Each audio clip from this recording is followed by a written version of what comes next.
Pemirsa, tim tindak pidana korupsi Tipikor Kejaksaan Negeri Lamongan pagi tadi menggeledah ruangan kantor Badan Pengelolaan Lingkungan Hidup setempat. Penggeledahan dilakukan terkait dugaan gratifikasi pembangunan pembangkit listrik tenaga sampah senilai 2,4 miliar rupiah. Sebanyak 9 anggota tim tindak pidana korupsi Tipikor Kejari, Lamongan, mendatangi kantor Badan Lingkungan Hidup Jalan Jaksa Agung Suprapto, Kota Lamongan.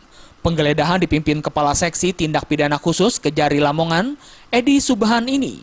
Petugas menggeledah setiap ruangan yang ada di lantai 2 kantor.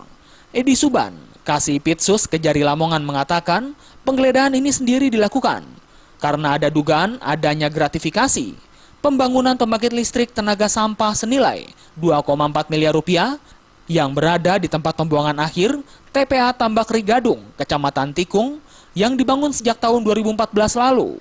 Dalam penggeledahan yang berlangsung hampir 4 jam ini, tim Tipikor mengamankan beberapa dokumen penting sebanyak 2 kardus yang selanjutnya dibawa ke mobil Tipikor. Terkait data saya. Tahun anggaran berapa? 2014. Itu yang nilainya dari APBN itu, bukan? APBD. Sekitar 100 juta. APBD. Nilai proyeknya berapa? Nilai proyeknya 2,4 ya. Sampai ini penyidikan atau penyidikan? Udah penyidikan, makanya ada penyidikan. Kenapa? Berapa orang dari mana? Ya? Berapa orang dari periksa? Ada sekitar 8 lah ya.